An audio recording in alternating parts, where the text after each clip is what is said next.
Number one, put God first. Put God first in everything you do. Everything that you think you see in me, everything that I've accomplished, everything that you think I have, and I have a few things, everything that I have is by the grace of God. Understand that. It's a gift. 40 years ago, March 27th, 1975, it was 40 years ago, just this past March, I was flunking out of college. I had a 1.7 grade point average. I hope none of you can relate. I had a 1.7 grade point average. I was sitting in my mother's beauty shop. They still call it beauty shops now? What they call it now? Yeah, I'll sit in the beauty parlor. I was sitting in my mother's beauty parlor, and I'm looking in the mirror, and I see behind me this woman under the dryer. And every time she looked up, every time I looked up, she was looking at me, just looking me in the eye. And I didn't know who she was, and I said, she said, somebody give me a pen, give me a pencil. I have a prophecy.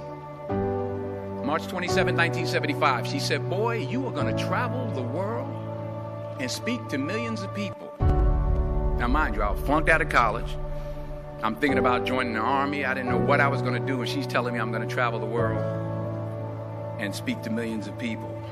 Well, I have traveled the world, and I have spoke to millions of people. But that's not the most important thing, the success that I had. The most important thing is that what she taught me and what she told me that day has stayed with me since.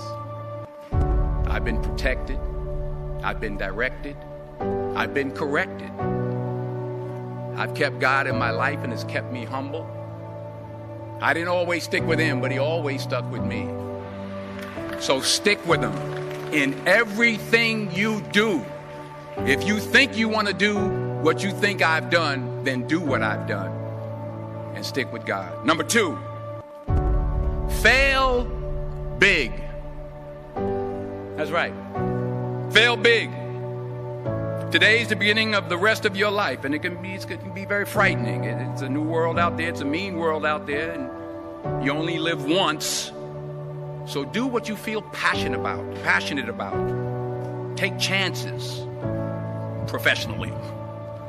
Don't be afraid to fail. There's an old IQ test, was 9 dots, and you had to draw 5 lines with a pencil within these 9 dots without lifting the pencil. The only way to do it was to go outside the box. So don't be afraid to go outside the box. Don't be afraid to think outside the box. Don't be afraid to fail big, to dream big. But remember, dreams without goals are just dreams, and they ultimately fuel disappointment. So have dreams, but have goals. Life goals, yearly goals, monthly goals, daily goals. I try to give myself a goal every day. Sometimes it's just to not curse somebody out. Simple goals, but have goals. And understand that to achieve these goals, you must apply discipline and consistency. In order to achieve your goals, you must apply discipline, which you have already done, and consistency every day, not just on Tuesday and miss a few days. You have to work at it every day. You have to plan every day. You've heard the saying, we don't plan to fail, we fail to plan. Hard work works. Working really hard is what successful people do. And in this text, tweet, twerk world that you've grown up in, remember, just because you're doing a lot more doesn't mean you're getting a lot more done. Remember that. Just because you're doing a lot more doesn't mean you're getting a lot more done. Don't confuse movement with progress.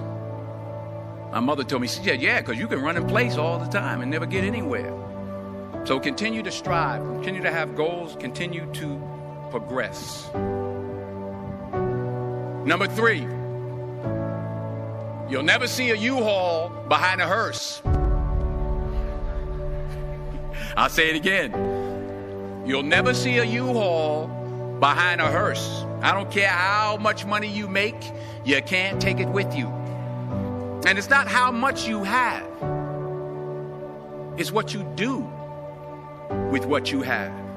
We all have different talents. Some of you will be doctors, some lawyers, some scientists, some educators, some nurses, some teachers. Yeah, okay. Some preachers. The most selfish thing you can do in this world is help someone else. Why is it selfish? Because the gratification, the goodness that comes to you, the good feeling that I get from helping others, nothing's better than that. Not jewelry, not big house I have, not the cars, but it's the joy. That's where the joy is, in helping others. That's where the success is. Finally, I pray that you put your slippers way under the bed tonight, so that when you wake up in the morning, you have to get on your knees to reach them. And while you're down there, say thank you for grace. Thank you for mercy. Thank you for understanding. Thank you for wisdom. Thank you for parents. Thank you for love. Thank you for kindness. Thank you for humility. Thank you for peace. Thank you for prosperity. Say thank you in advance for what's already yours. That's how I live my life. That's why I am. One of the reasons why I am today.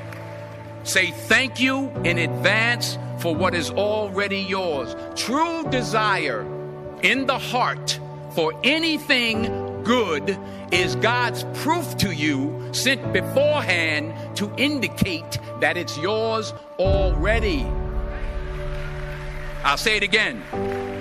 True desire in the heart, that itch that you have, whatever it is you want to do, that thing that you want to do to help others and to grow and to make money, that desire, that itch, that's God's proof to you, sent beforehand already to indicate that it's yours.